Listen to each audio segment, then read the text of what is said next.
dan ke depan akan kami jadikan untuk menjadi tempat pusat kebudayaan Jawa. Dan ini destinasi ini siap diadu dengan Borobudur. Lalu revitalisasi Ngarsopuro dan koridor Gatot Subroto. Ini lokasi ini juga akan siap diadu dengan Malioboro-nya Jogja.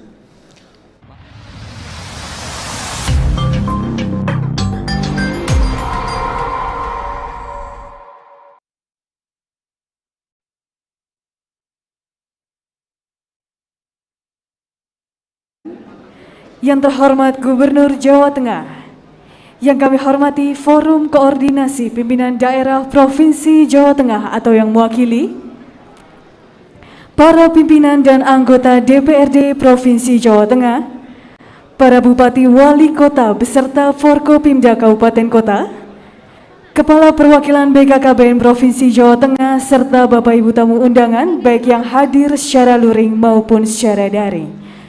Kami menghaturkan selamat siang dan selamat datang dalam acara Dialog Gubernur Jawa Tengah dengan Bupati Wali Kota Wilayah Pengembangan Purwomanggung dan Subo Sukawono Sraten dengan tema Sinergisitas Kebijakan dan Gotong Royong dalam upaya menghadapi tantangan pembangunan Jawa Tengah. Baik hadirnya kami hormati, marilah kita simak bersama arahan Gubernur Jawa Tengah yang terhormat Bapak Haji Ganjar Pranowo SH MIP, kami persilakan. Assalamualaikum warahmatullahi wabarakatuh. Selamat siang, salam sejahtera untuk kita semua. Bapak Ibu, mudah-mudahan kita bisa efektif nantinya. Saya pengennya 2 jam aja selesai. Nanti kita minta pointers. Beberapa yang saya sampaikan, yang pertama 2 tahun kemarin kita bengep, dipukuli kiri kanan bengep. Belum selesai ada perang lagi, ternyata kondisi geopolitik juga belum bagus. Ada 2 hal yang hari ini Pak Presiden meminta kepada kita untuk merumuskan strategi bagaimana pemulihan ekonomi berjalan. Maka saya kepingin mendengarkan pengalaman ini dari Bapak Ibu, para Bupati Wali Kota yang tentu saja punya pengalaman yang bagus. Jadi ada DPRD di sini, di Kabupaten Kota juga hadir, Forkompimdanya hadir, Kementerian Lembaga hadir, ya semuanya, dari tokoh masyarakat hadir yang semua sangat saya hormati, mudah-mudahan bisa berkontribusi. 2 tahun juga kemarin itu kemiskinan kita naik. Nah, bagaimana cara kita menyiapkan masing-masing untuk menurunkan angka kemiskinan ini? Ini 2 hal. Bagaimana pemulihan ekonomi dan bagaimana kan kemiskinan. Tentu faktor yang lain banyak sekali, sangat banyak sekali. Namun tentu tidak bisa kita bicarakan dalam waktu yang sesingkat ini. Maka nanti pasca dari ini kita harapkan masukan-masukan yang sifatnya usulan sudah ada angkanya, tempatnya dikirimkan saja. Karena setelah acara Musrenbang Wil ini nanti akan ada Desnya nanti kita bicarakan sektoralnya, dan biasanya itulah tempat kita nanti menyusun skala prioritas yang ada sesuai dengan keuangan yang ada. Yang kedua tentu saja kita akan bicara dengan DPRD ya Pak Kirman nanti untuk menyiapkan seluruh konsep sehingga sinergi ini betul-betul bisa berjalan. Bapak Ibu, pada saat pertemuan di Bali, Pak Presiden mengingatkan kepada kita semuanya agar 40% dari APBD betul-betul bisa mengungkit ekonomi dengan membeli, menjadi off-taker-nya dari produk-produk UKM. Maka kalaulah kemudian ini kita sengkuyung bareng-bareng, mohon kiranya yang belum mengikuti di aplikasi Blangkon Jateng segera ikut. Karena sebenarnya ini e-katalog yang bisa kita dorong untuk masing-masing punya potensi lokal yang bisa kita beli langsung dengan stimulan dari APBN. Tentu saja seluruh kreativitas inovasi bisa kita kerjakan. Tadi lagi ngobrol dengan teman-teman para Bupati Wali Kota yang sambil menunggu tadi, rata-rata memang kita punya problem di infrastruktur. Kita lagi ngerasa nih Pak Basuki tadi, Menteri PUPR, lah kok telepon saya? Intinya, karena kami sudah lapor beliau, sudah lapor Pak Presiden, saat itu mungkin pola bantuannya akan berubah. Kalau dulu banyak yang dak begitu, dan kemudian macam-macam dalam konteks pelaksanaannya, mungkin besok akan keluar impres. Sehingga nanti usulan Bapak Ibu yang bisa di-cover oleh kabupaten-kabupaten. Yang bisa di-cover oleh provinsi. Yang nanti urgent, tapi kita berdua tidak bisa meng-cover, dan tidak ada sumber lain, umpama obligasi belum ada, umpama mau utang bank, Sragen, Wonogiri, Grobogan kemarin juga belum mendapatkan rekom dari kementerian. Nah, inilah yang nanti saya yang akan membicarakan dengan pusat agar kemudian ini juga bisa selesai. Nah, kalau kemudian ini nanti bisa kita lakukan Bapak Ibu, mudah-mudahan ini akan sangat bisa membantu. Tapi hari ini rakyat kita butuh satu penyemangat, butuh satu inspirasi, butuh satu dorongan. Kita sambut kemudian kondisi yang mulai membaik ini dengan persiapan kita untuk menumbuhkan ekonomi dan menurunkan angka kemiskinan. Nah, saya ingin mendengar nanti dari Bapak Ibu, kira-kira 2 konsep yang kira-kira Bapak Ibu miliki, punya pengalaman seperti apa. Nanti kita akan saling belajar. Kabupaten kota mana yang bagus, terus kemudian kita belajar dari yang lain, dan kemarin di putaran pertama ternyata sudah cukup bisa menginspirasi. Nanti kawan-kawan yang mengikuti daring pun sebenarnya juga bisa berbagi cerita, dan kita akan dialog bersama soal itu, termasuk yang hadir hari ini yang mewakili kelompok masyarakat, yang selalu saya minta kelompok perempuan, penyandang disabilitas, anak-anak, untuk kemudian juga nanti bisa punya kesempatan untuk menyampaikan. Ringkasnya itu Bapak Ibu, selanjutnya nanti kita buka ruang dialog agar lebih efektif dalam rangka rapat kita pada hari ini. Nun sewu menawi wonten kekirangan. Assalamualaikum warahmatullahi wabarakatuh.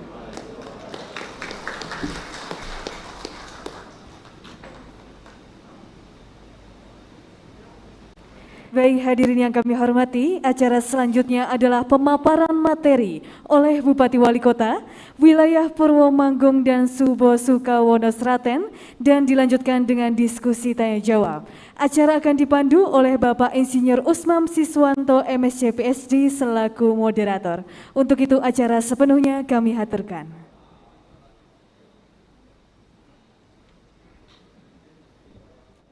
Bapak Ibu sekalian yang kami hormati, saat ini telah hadir 3 bupati, 5 wakil bupati, dan 2 wali kota.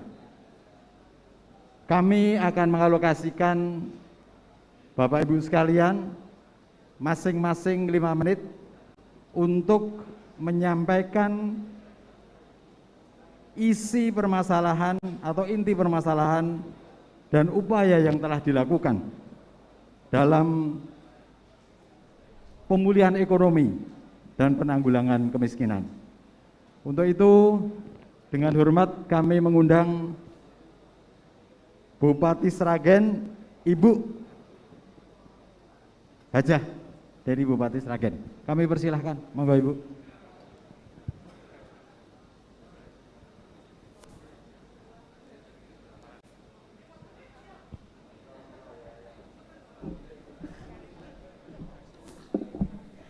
Assalamualaikum warahmatullahi wabarakatuh.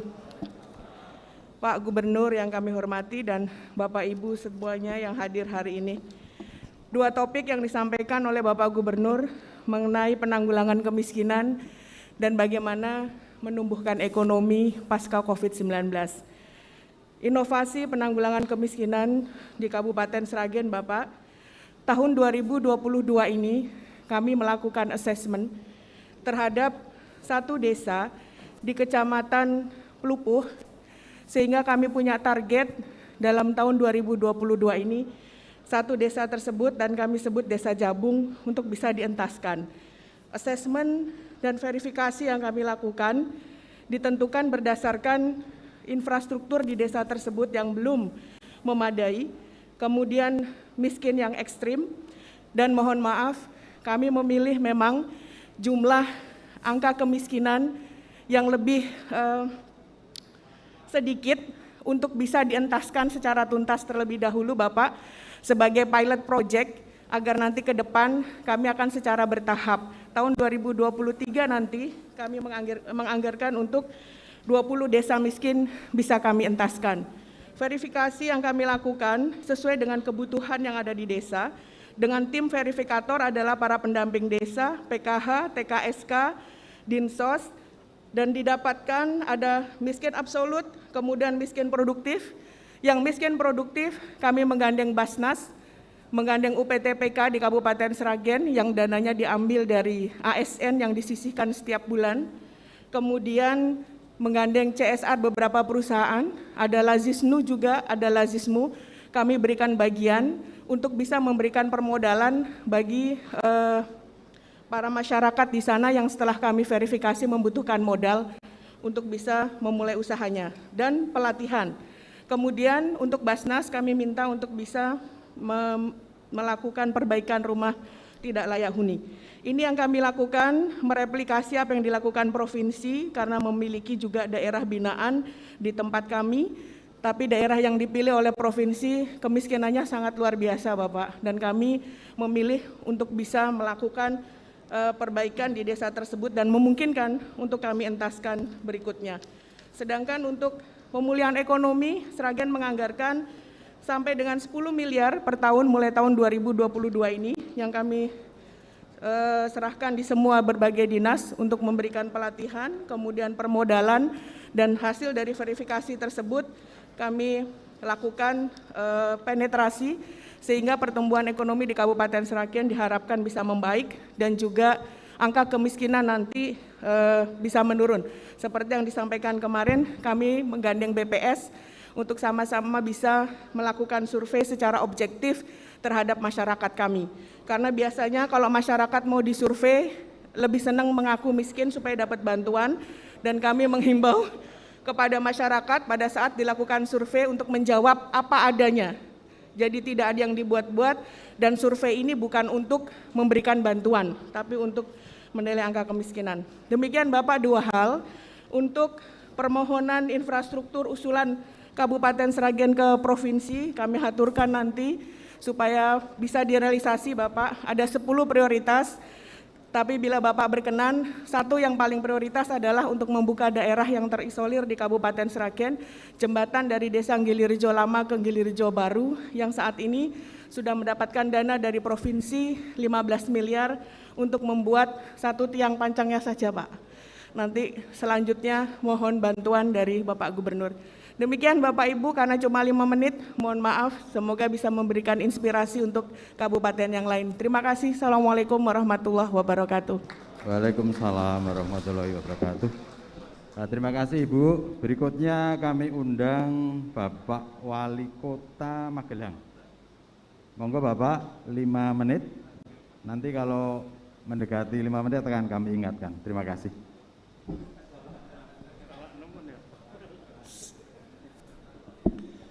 Ya, Assalamualaikum warahmatullahi wabarakatuh. Selamat siang dan salam sejahtera bagi kita semua. Namo Buddhaya, Om Swastiastu, salam kebajikan, salam rahayu, berkah dalam, salam.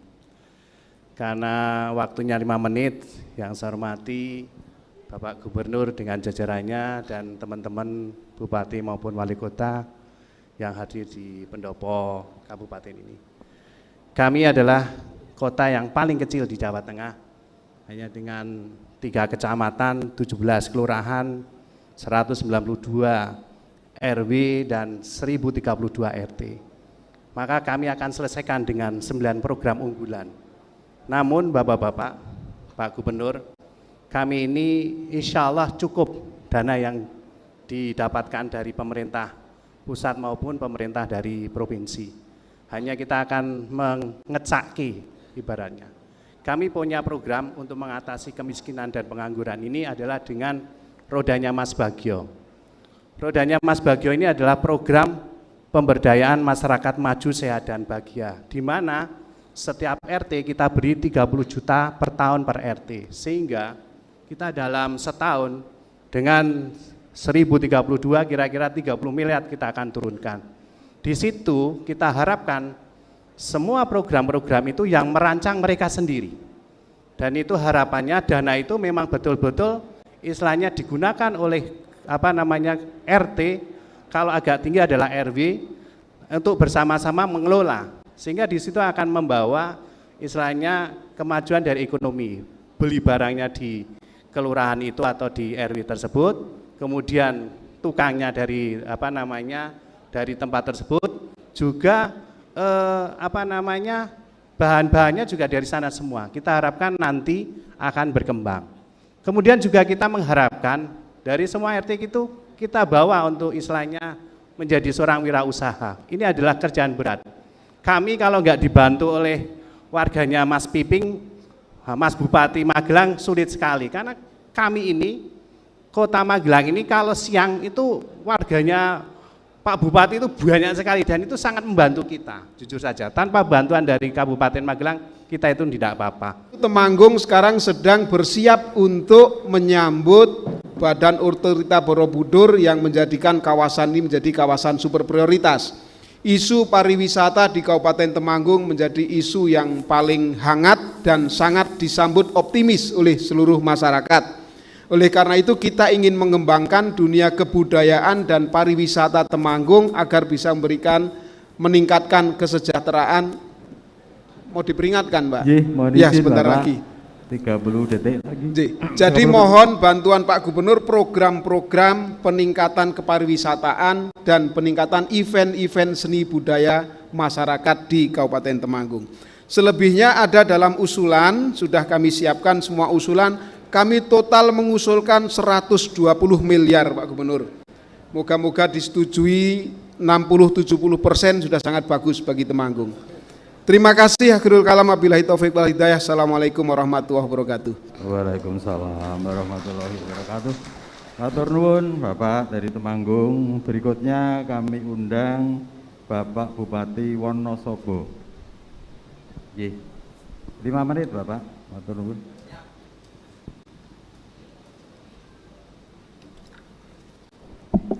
Assalamualaikum warahmatullahi wabarakatuh, Pak Gubernur dan juga hadirin sekalian yang saya hormati.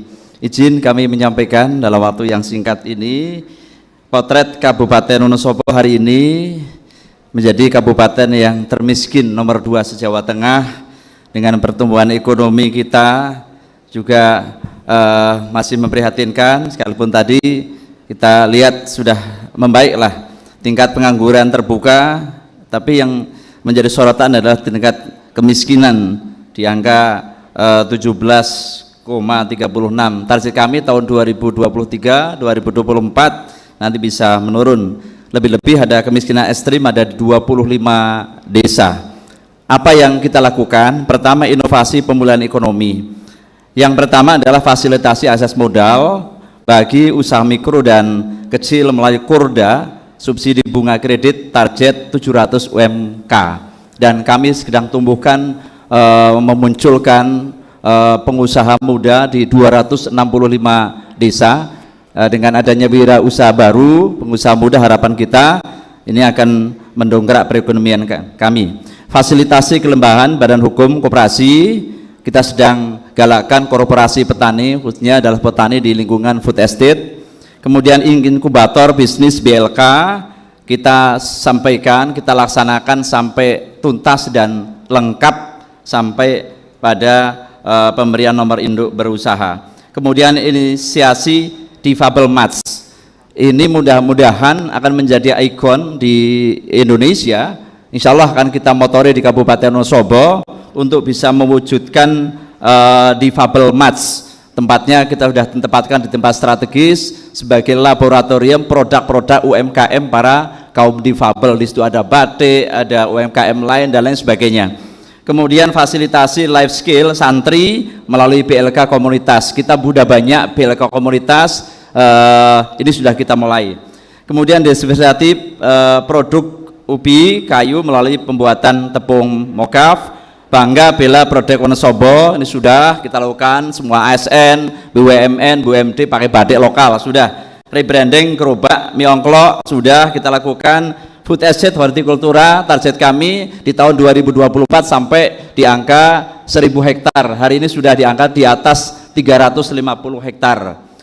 Kemudian inovasi penanggulangan kemiskinan yang sudah kita lakukan, tentunya gerimis, ada gerakan gerimis mesra, gerakan entaskan kemiskinan menuju kesejahteraan. Ini sudah kita lakukan di 2 tahap. Tahap pertama Maret 2022, tahap kedua April 2022 dengan sedekah para ASN di bulan suci Ramadan diperuntukkan untuk sasaran di 25 desa miskin ekstrim dan 17 desa menjadi lokus stunting. Kemudian gerakan Mayu Sekolah, kami sadar bahwa ada 27.000 anak kami yang ATKS atau tidak sekolah. Kemarin sudah kita lakukan verifikasi secara faktual di 3.500 sekian anak tidak sekolah dan hasilnya cukup membanggakan. Mudah-mudahan dengan gerakan ini akan mengentaskan anak-anak kami yang tidak sekolah. Kita fasilitasi pembiayaan, sarana dan prasarana agar semua anak yang tidak sekolah ini bisa sekolah.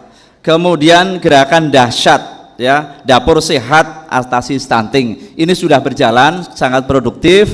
Kita laksanakan dapur sehat, kita laksanakan dapur umum, sinergitas dari semua entitas, BUMN-nya hadir, BUMD-nya hadir, masyarakatnya hadir, dan semua bisa berkolaborasi, termasuk di dalamnya semua OPD yang ada di lingkungan pemerintah Kabupaten Wonosobo hadir, dan ini sangat-sangat efektif. Dan semuanya terangkum dalam satu sistem informasi kesejahteraan yang kami sebut dengan SIMAKE, sehingga insya Allah semua data kemiskinan BNBA-nya ada semuanya, sehingga kita akan dengan cepat dan efektif untuk penanganan kemiskinan dan stunting yang ada di Kabupaten Wonosobo. Tahun 2024 harapan kami selesai persoalan kemiskinan. Kemudian usulan melalui Banprop, banyak sekali usulan, namun demikian lokus kami tahun 2023 adalah pariwisata, sehingga kami mohonkan yang tidak mungkin kita lakukan. Ada beberapa usulan yang harapan kami mendapatkan perhatian dari Pak Gubernur, sarana prasarana penunjang daya tarik wisata, kemudian untuk menunjang food estate yang ada di Kabupaten Wonosobo. Sedangkan 25 desa yang masuk desa miskin akan kami alokasikan perbaikan sarana prasarana infrastruktur melalui APBD Kabupaten Wonosobo, sehingga sharing pusat, provinsi, dan Kabupaten Wonosobo. Saya pikir itu Bapak yang dapat kami sampaikan. Terima kasih atas kesempatannya. Wassalamualaikum warahmatullahi wabarakatuh. Waalaikumsalam warahmatullahi wabarakatuh. Terima kasih Bapak. Berikutnya adalah Ibu Wakil Bupati Purworejo. Kami persilahkan. Terima kasih.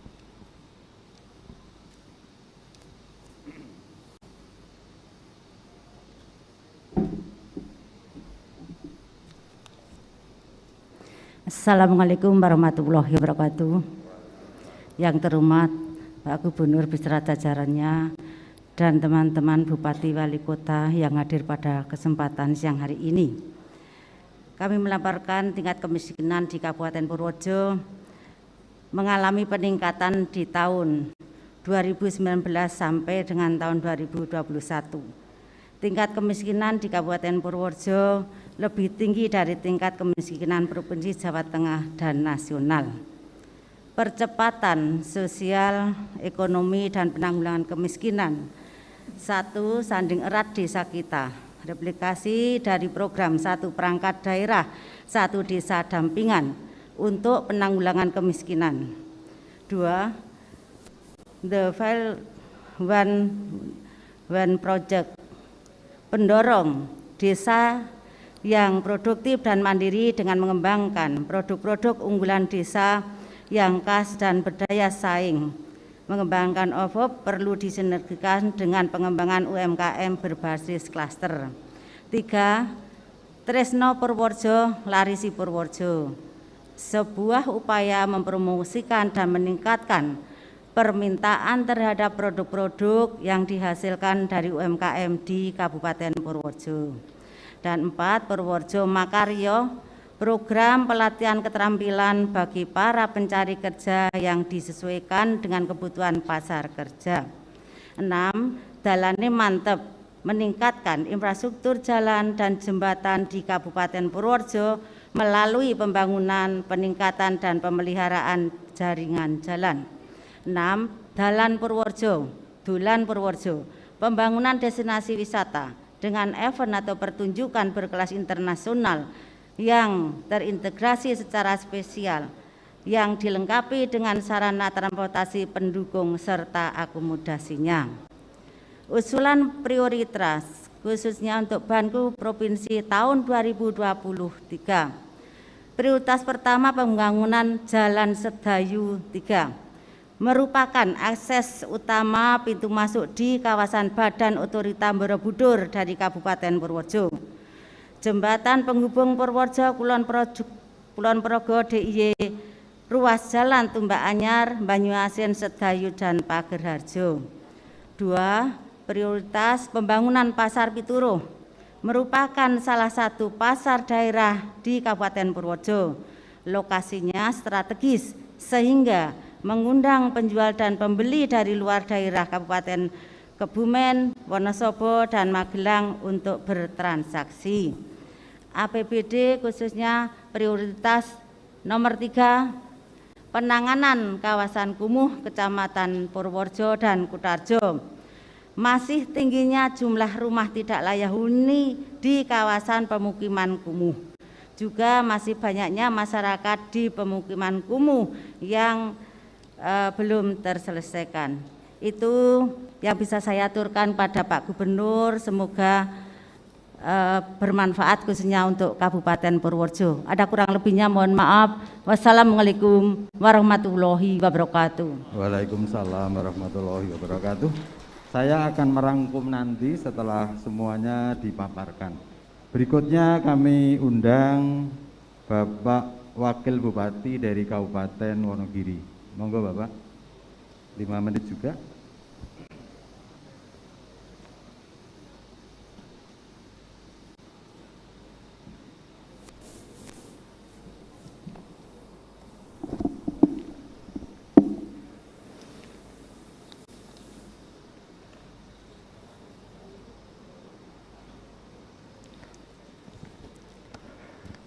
Bismillahirrahmanirrahim.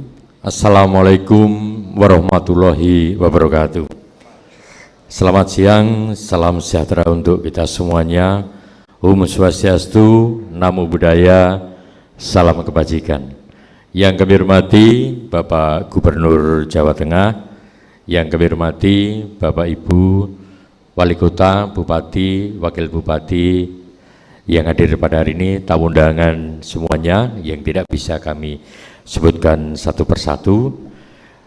Dalam kesempatan yang berbahagia ini, kami akan menyampaikan kaitannya dengan sinergitas kebijakan dan gotong royong dalam penanggulangan kemiskinan dan pengangguran serta penguatan UMKM dan penggunaan produk dalam negeri di Kabupaten Wonogiri.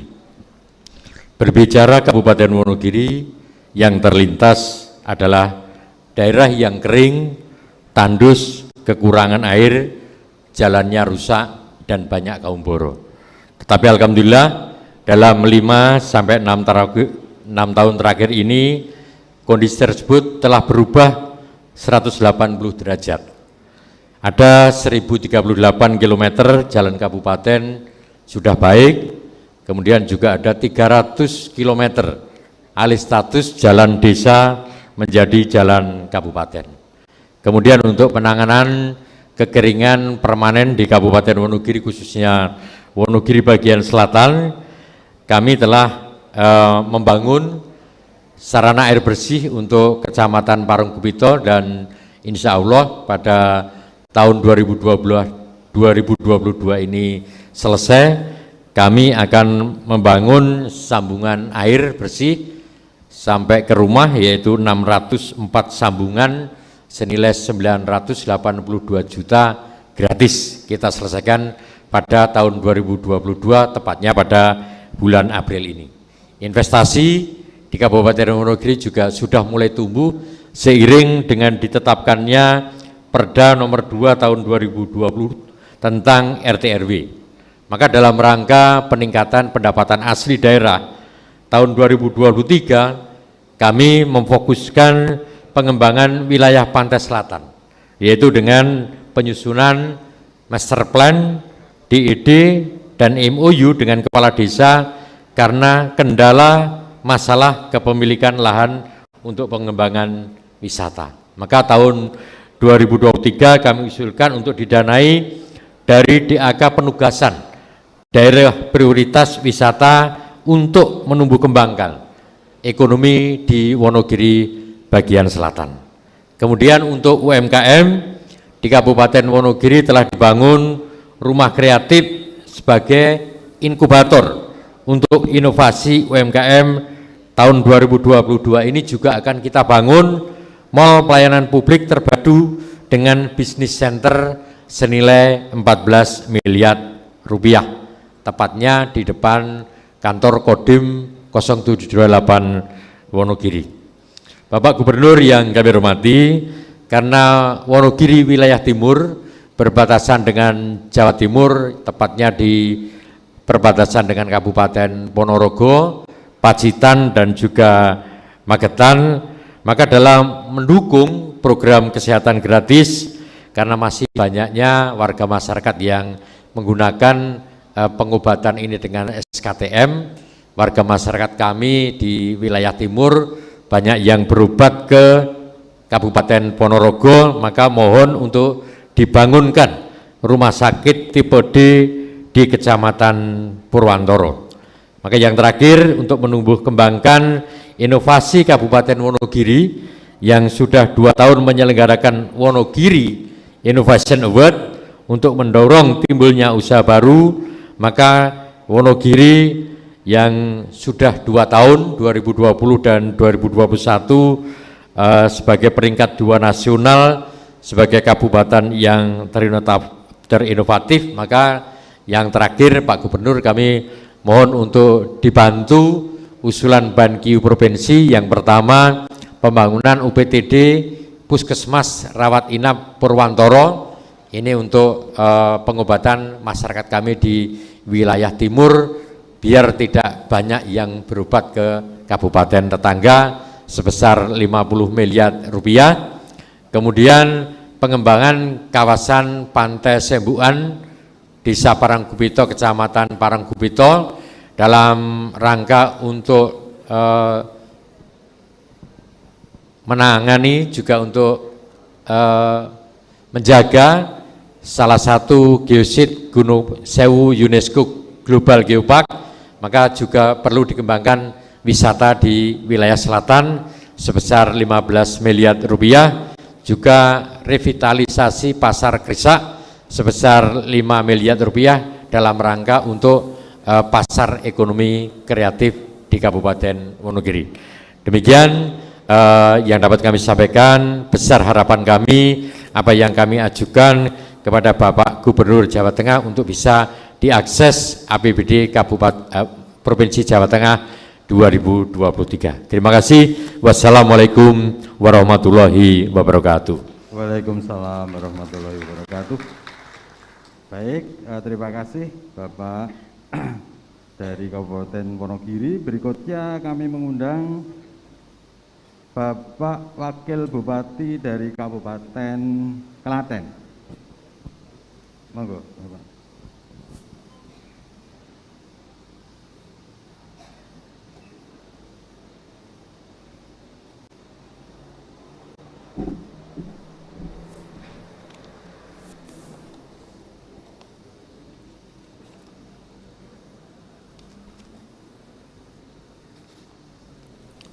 Assalamualaikum warahmatullahi wabarakatuh.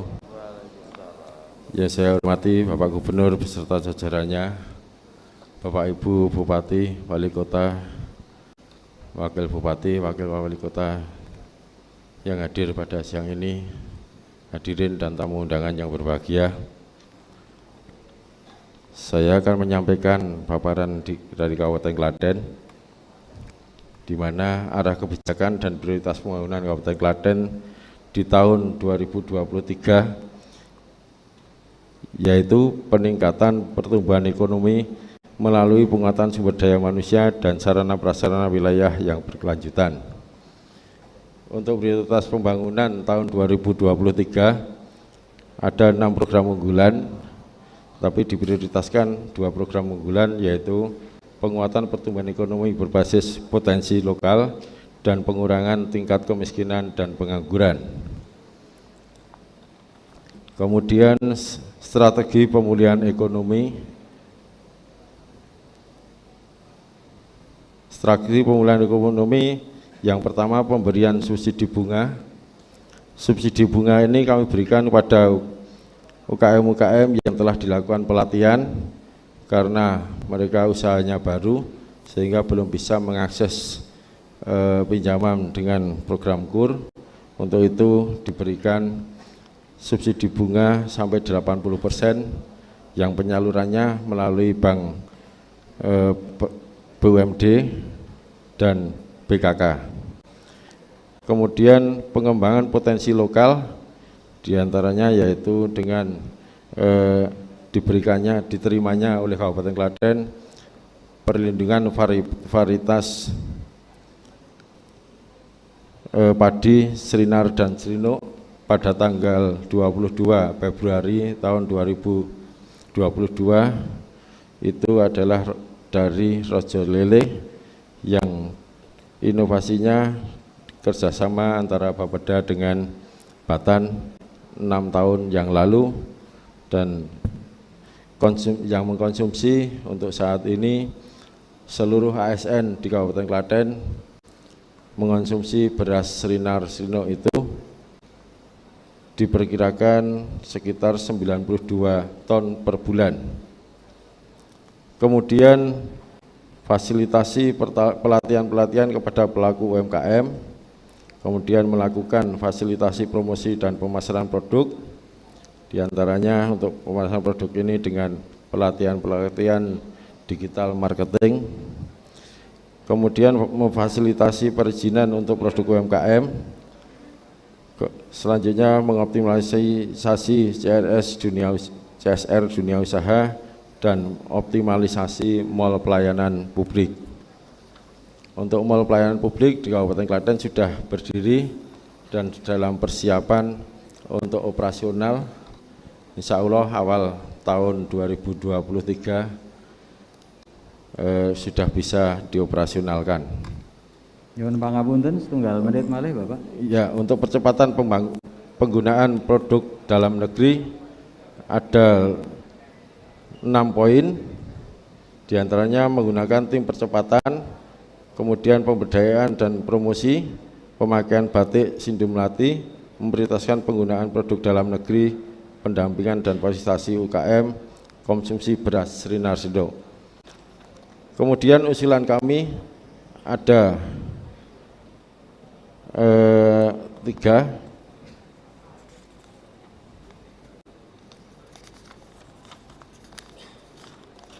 yaitu yang pertama peningkatan jalan untuk Sirowono Jati Rajek Kecamatan Karangnongo Kemalang senilai 19 miliar, panjang 4,74 km.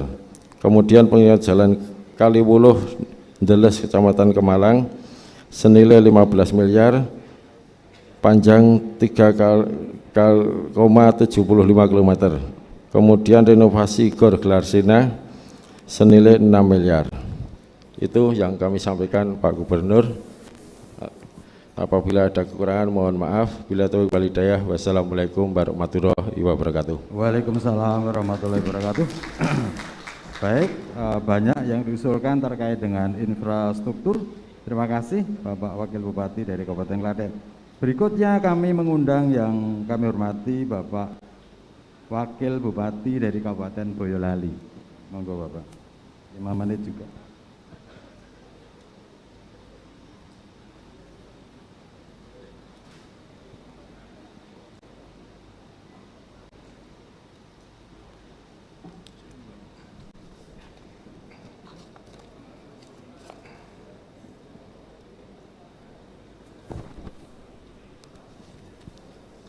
Assalamualaikum warahmatullahi wabarakatuh.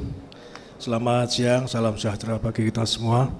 Yang terhormat Bapak Gubernur Jawa Tengah beserta jajarannya, yang saya hormati Bapak Ibu Bupati, Wakil Bupati dan Wali Kota, serta hadirin yang berbahagia. Langsung saja Pak Gubernur, jadi sekilas tentang Boyolali.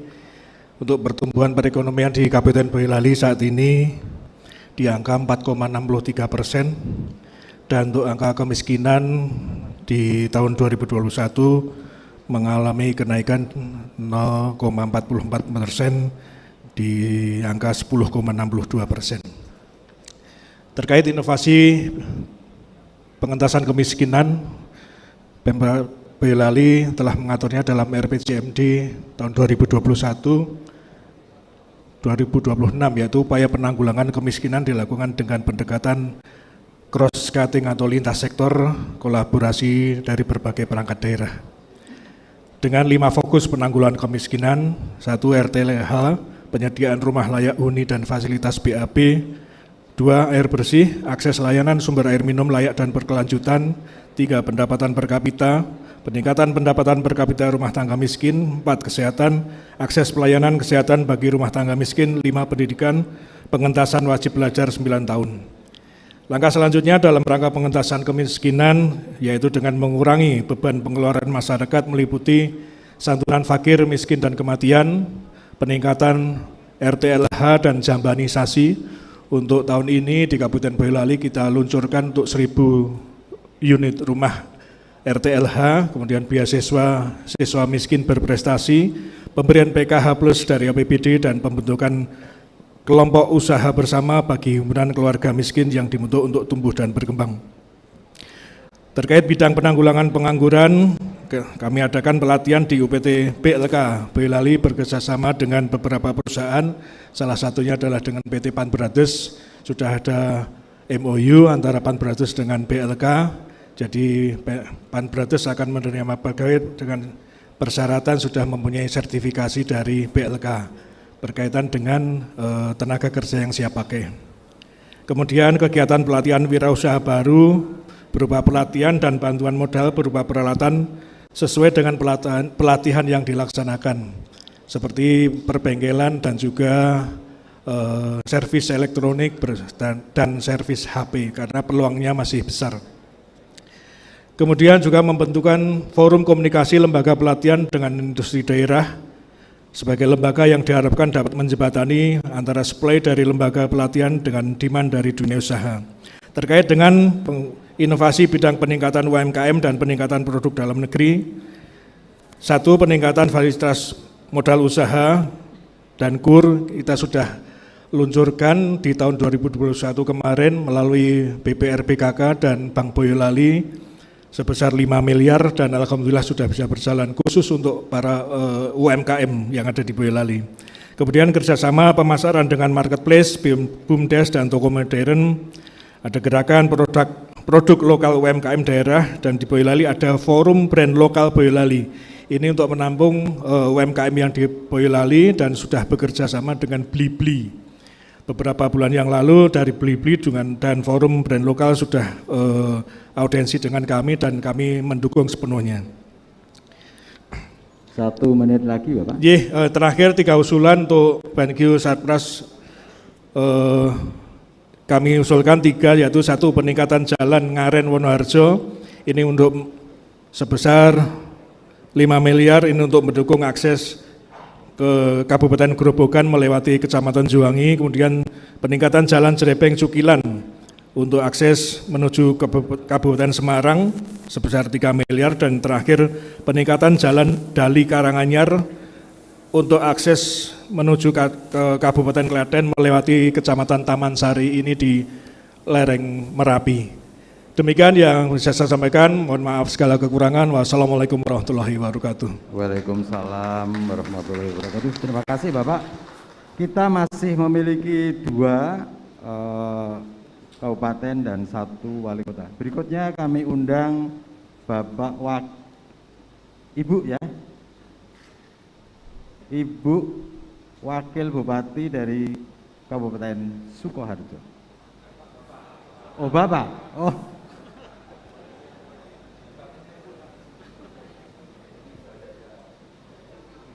Oke, Bapak, mohon maaf, Bapak Nji. Oke, salah informasi. Mohon maaf, Bapak. Sekali lagi mohon maaf. Monggo.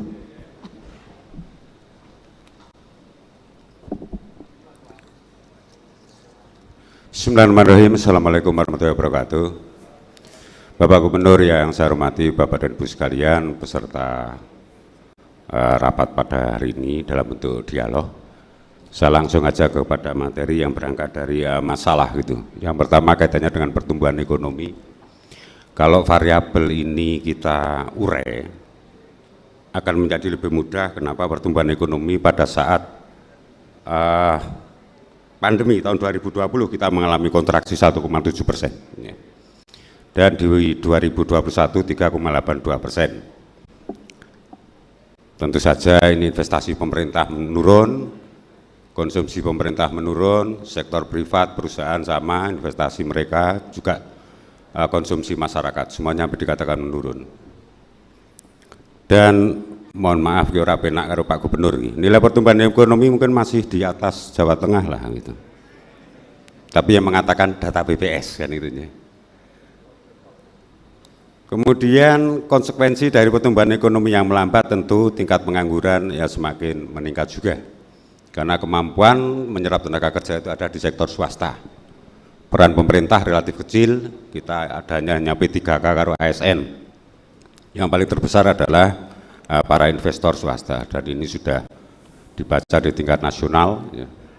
Yang mampu menggerakkan, menyerap tenaga kerja terbesar adalah sektor swasta. Lanjut,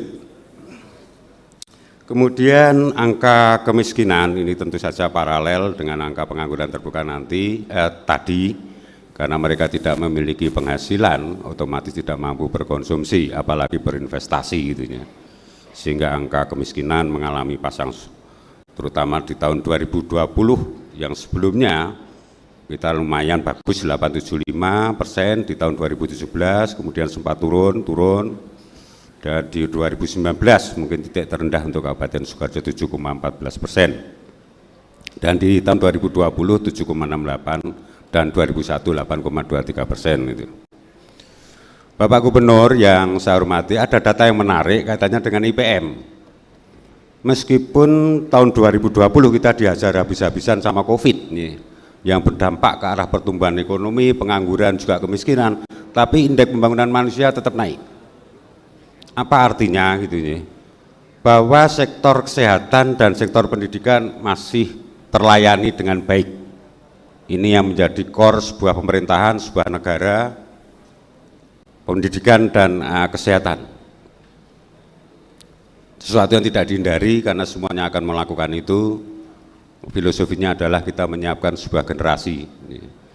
Jadi IPM poinnya tetap naik di 2021 77,13. Yang saya katakan menarik tadi adalah dari 2019 ke 2020 76,84 menjadi 76,98. Pelayanan dasar kepada masyarakat relatif tidak terganggu berdasarkan data seperti ini. Lanjut. Kemudian pemulihan ekonomi Pak Gubernur, beberapa hal mungkin kami juga relatif sama dengan daerah-daerah yang lain ya, karena problemnya sama juga gitu. Inovasi-inovasi yang dilakukan, yang pertama subsidi untuk bunga bank bagi UMKM ini sudah kita laksanakan sampai dengan tahun yang ketiga. Optimalisasi P3DN minimal 40% melalui BBJ, yaitu membantu produk-produk mereka masuk dalam e-katalog. Gerakan beli produk Sukoharjo, gebiar produk UMKM, pasar mitra tani di setiap kecamatan.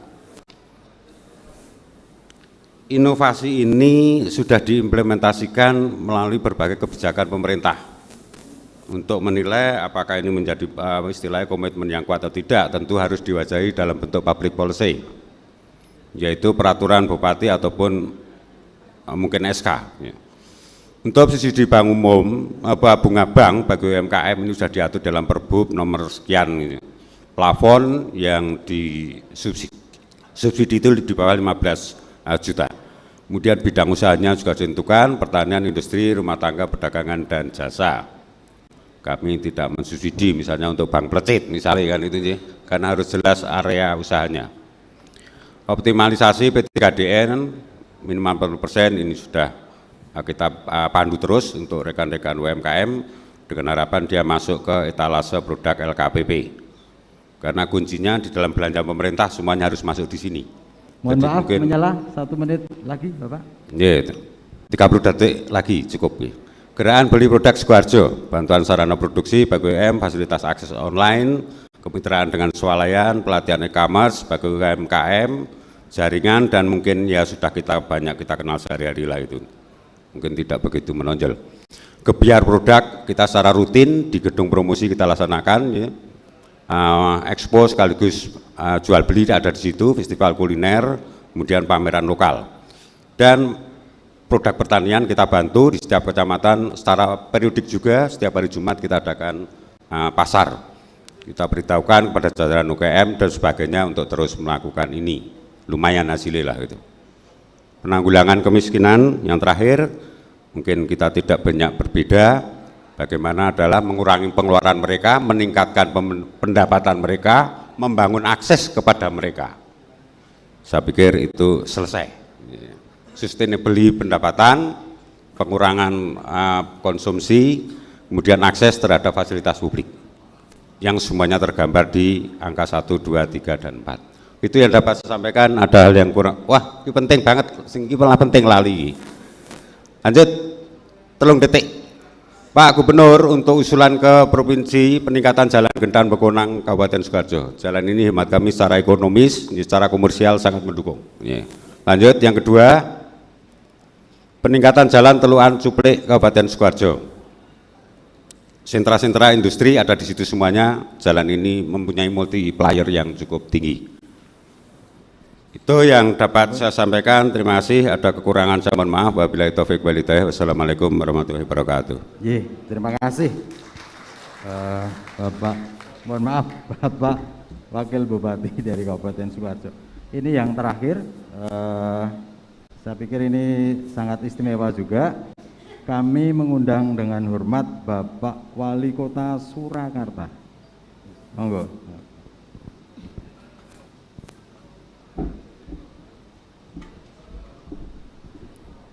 Izin karena saya yang paling terakhir, apakah dibatasi juga waktunya? Kita boleh tawar-menawar, Mas. Mau kayak debat capres saja dibatasi waktunya, Pak. Oke, saya buat cepat saja. Oh, iya, monggo. Assalamualaikum warahmatullahi wabarakatuh. Yang saya hormati Pak Gubernur Jawa Tengah dan seluruh jajarannya, dan juga para hadirin yang hadir pada siang hari ini. Saya langsung ke solusi-solusi saja Pak Gubernur. Dari saya simpel saja, 2 saja, genjot pembangunan dan genjot event internasional.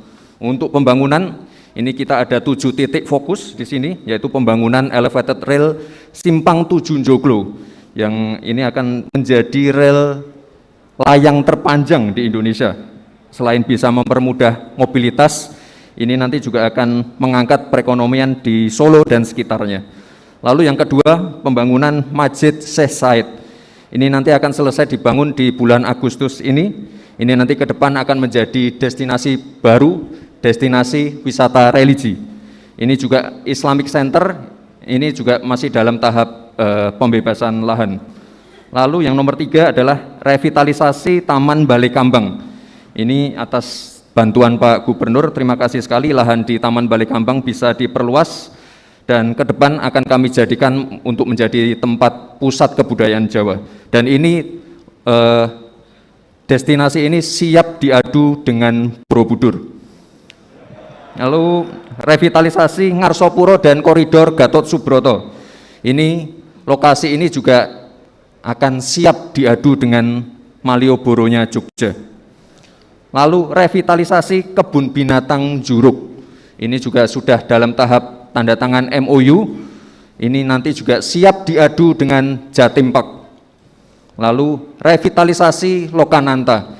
Ini sebenarnya bukan ranah saya, tapi saat ini sedang dalam proses restructuring dan investornya juga sudah dapat. Ini nanti ke depan akan menjadi kreatif hub khusus seniman dan pemusik. Ini untuk Lokananta ini terinspirasi dari drama Korea, Sandbox. Lalu untuk yang paling terakhir adalah revitalisasi Teknopark. Ini sebenarnya sudah jalan Pak, dan saya berani mengklaim Teknopark Solo ini adalah Teknopark yang paling produktif. Kita ada kerjasama dengan untuk UMKM, ada kerjasama dengan Shopee, Bukalapak, Bank Mandiri, Tokopedia, GoTo. Lalu untuk pelatihan cyber security kita juga ada dari Amazon, Huawei, kita ada pelatihan AI, pelatihan machine learning. Lalu kita juga ada pelatihan gaming dari Garena dan Acer. Kita juga ada pelatihan oil and gas dari SKK Migas dan Petro Tekno. Kita juga ada pelatihan smelter Freeport, ini oleh Inalum. Kita juga ada pelatihan electric vehicle dan pembuatan kerangka. Kita juga ada pembuatan service center dan pelatihan untuk gesit motor listrik. Kita juga ada pelatihan pertambangan untuk smelter nikel dan sebagainya. Kita juga kemarin ada baru saja MOU dengan Indofarma untuk pelatihan UMKM herbal dan juga untuk pembuatan bed untuk rumah sakit, karena kemarin Pak Presiden sempat menegur masalah itu, makanya kita bikin sendiri saja. Lalu untuk event, kita akan genjot event internasional. Ini nanti yang saya paparkan yang internasional saja. Mei ada event nasional.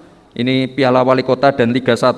Ini nendang sekali Pak untuk okupansi hotel dan juga bagus sekali untuk branding sport tourism di Solo. Untuk bulan Juli kita ada ASEAN Para Games yang ke-11, diikuti 11 negara dengan 14 cabang. Ini kedua kalinya Solo menjadi tuan rumah. Lalu bulan Juni kita akan berangkat ke Paris. Kita akan pameran di salah satu mall di depan Balai Kota Paris, namanya BHV. Kita akan pameran batik-batik kita akan pameran handicraft kita akan menampilkan event budaya juga di Balai Kota Paris. Kita sudah booking Anggun dan Mas Eko PC. Ini brosur yang dibuatkan oleh teman-teman kita dari Paris. Ini di Mangkunegaran, tadi di Batik Keris. Coba terus. Nah ini. Jadi kita pengen batik kita itu jangan sampai dipandang sebelah mata. Saya pengen menjual batik-batik Solo yang harganya di atas 20 juta. Jadi nanti bisa disandingkan dengan Louis Vuitton, Dior dan lain-lain. Lalu bulan Agustus, mohon maaf Pak, saya izin juga untuk berangkat ya Pak nanti bulan Juni nggih. 1 minggu saja. Agustus, nah ini Agustus, ini mungkin sudah viral juga, ada konser Dream Theater di Solo. Ini sebenarnya kemarin 2 tahun lalu sebenarnya harusnya di Jakarta, ini kami bidding kita tarik ke Solo. Lalu selain Dream Theater di Agustus juga ada event internasional. Mohon maaf pelancang Pak, saya tampilkan Pak Gubernur waktu event Dream Theater di Jogja. Lalu di bulan Agustus juga ada event internasional Gamelan Festival, karena kemarin gamelan kita sudah diakui oleh UNESCO. Besok kita penyerahan sertifikat. Jadi kita pengen bikin event internasional yang gede untuk gamelan. Lalu masih ada 3 event G20 juga di Solo di Mei, Juni dan Agustus. Ini nendang juga ini Pak untuk branding kota Solo. Lalu bulan November, ini di akhir tahun kita juga punya event yang cukup besar, yaitu event Muktamar Muhammadiyah. Kemarin rencananya kita akan mendatangkan 2-3 juta orang. Kira-kira itu saja Bapak Pak Gubernur. Untuk bantuan keuangannya mungkin nanti saya sowan saja Pak. Jadi sowan Pak Sekda aja. Oke, terima kasih. Untuk indikatornya insya Allah aman Pak. Untuk pertumbuhan ekonomi di angka 4,01%, tapi saya yakin dengan solusi-solusi yang saya sebutkan tadi, saya bisa mengejar Semarang. Terima kasih. Wassalamualaikum warahmatullahi wabarakatuh. Waalaikumsalam warahmatullahi wabarakatuh. Terima kasih Bapak Ibu sekalian yang kami hormati. Kami agak diskriminatif untuk yang terakhir tadi. Kami takut dengan Bapak-Bapak sekalian, tapi lebih takut dari Bapak Wali Kota yang terakhir tadi. Jadi sekali lagi kami mohon maaf kalau saya boleh menyampaikan kalau program-program atau upaya yang sudah dilakukan oleh 11 pimpinan daerah bupati itu memang cenderung pada penanggulangan kemiskinan dan bagaimana pemulihan ekonomi. Tapi agak berbeda dari yang disampaikan presentasi yang terakhir. Nampaknya ini sudah tidak ada lagi masalah dengan kemiskinan, bahkan memiliki program-program yang mercusuar, sangat mercusuar. Sudah mudah-mudahan ini bisa mendorong kabupaten yang lain untuk bisa mengikuti hal-hal yang sudah atau akan dilakukan oleh Wali Kota Surakarta.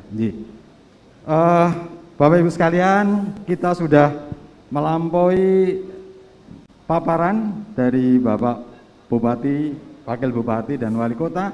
Nah, saya kira itu Bapak Gubernur yang bisa kami sampaikan. Kami persilahkan untuk menanggapi. Terima kasih Bapak Ibu para Bupati Wali Kota atau yang mewakili yang sudah menyampaikan. Ada banyak ide. Kalau tadi Pak Kasih dari Temanggung termasuk event ya Pak.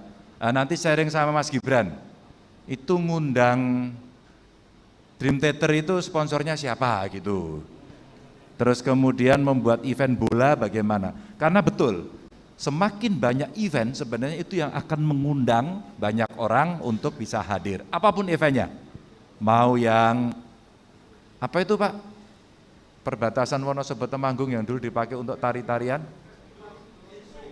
Sinsu, Sindoro Sumbing. Itu keren banget.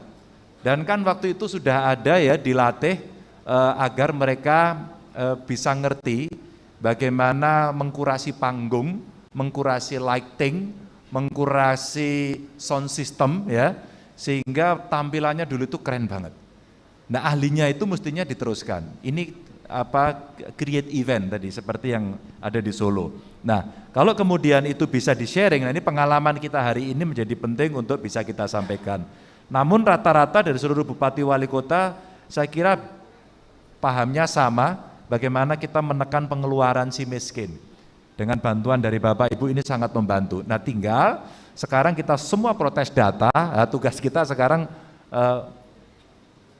menginisiasi perbaikan data. Saya lagi berkirim surat terus sama Bu Mensos, bagaimana agar kita bisa terlibat, sama-sama kita duduk, sehingga klarifikasi, verifikasi, validasi data itu betul-betul bisa dilakukan. Dan selebihnya saya kira semuanya sudah bisa berbagi, tentu ciri kabupaten dan kota akan berbeda, namun demikian ada beberapa pengalaman dasar yang bisa kita pakai untuk nanti kita bertukar pikiran. Maka 11 bupati wali kota tadi yang sudah menyampaikan, menurut saya nanti kita bisa tindak lanjuti untuk kita studi tiru saja, niru yang di sana, niru yang di sini untuk kita implementasikan, dan itu tidak perlu malu sih, itu bagus saja. Dan baik, saya kembalikan pada host dan nanti kita mintakan dari DPRD untuk menutup atau merangkum semuanya. Matur nuwun. Nggih, matur sembah nuwun Pak Gubernur. 11 pimpinan daerah, bupati dan wali kota sudah menyampaikan paparannya terkait dengan masalah-masalah yang terkait dengan penanggulangan kemiskinan dan pemulihan ekonomi. Solusi-solusi sudah ditawarkan. Saya pikir tidak mungkin semuanya akan selesai pada siang hari ini, tetapi saya meyakini bahwa upaya-upaya yang sudah dilakukan melalui dialog ini akan membuahkan hasil di masa yang datang. Baik Bapak Ibu hadirin yang kami hormati, dengan demikian maka seluruh rangkaian acara Dialog Gubernur Jawa Tengah dengan Bupati Wali Kota pada hari ini telah selesai. Akhir kata kami mengaturkan terima kasih atas kehadiran dan perhatian Bapak Ibu sekalian. Sekian dan selamat siang. Selanjutnya yang terhormat Gubernur Jawa Tengah berkenan meninggalkan tempat acara untuk mengikuti agenda selanjutnya.